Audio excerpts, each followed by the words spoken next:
wrenches. Yay! For the future. Riley's rebuilds, cleans, and reassembles carburetors. It's an old car part that was used for hot rods until the 90s. And just like those cars, her business is racing ahead. Our Shane Battis introduces us to this high school student who's putting a young face on old tech. There you are, Katie. Riley Schlick, keeping busy in her garage, working on carburetor after carburetor. And she's got her work cut out for her. We have about 100, ready to get soda blasted. Motor oil is in her blood. There she is at only 3 years old, pretending to stay in her dad's car. And then it just graduated into her turning wrenches with me and, holding flashlights, turning wrenches, which all kids do.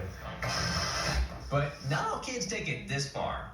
The business coming from a modest start. Riley first rebuilding a handful of carburetors, saving up to buy herself a car.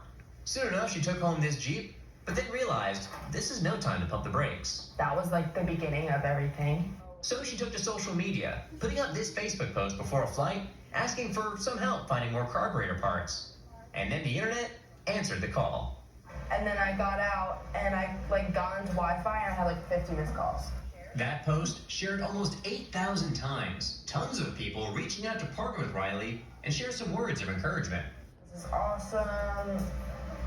Great future for you, Riley, in the classic Jeep. Can you pass me the Snap-on too, please? Months later, her business exploded. Riley's Rebuilds now has a crew of 5 girls, all of them burning through up to 25 carburetors a week and sending them all over the country. This team earning plenty of street cred. eBay, we're getting 3 a day, maybe 2 or 3 orders a day.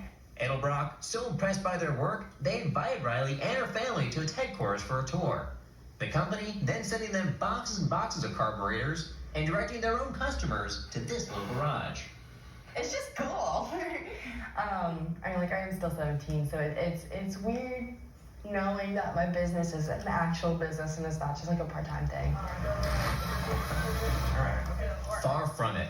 The grit and ingenuity here carving out a special place for this business in the auto industry. It's a main focus, not that just we're girls and we're young, but we picked a hobby that no one else is doing. A hobby turning into so much more. We didn't know it was going to blow up like this. Obviously, this was pretty insane. It's fantastic. I wouldn't trade it for anything else. And it'll be boxed and out by tomorrow. I also talked to Riley about her plans after finishing high school. She tells me she's committing to Connecticut College, where she plans to take Riley's Rebuilds with her. As for what she wants to do with her career in the long run, that's all still up in the air. But either way, we do know this. Riley is certainly speeding ahead to a bright future. In the studio, I'm Shane Battis for ABC 7. Yay!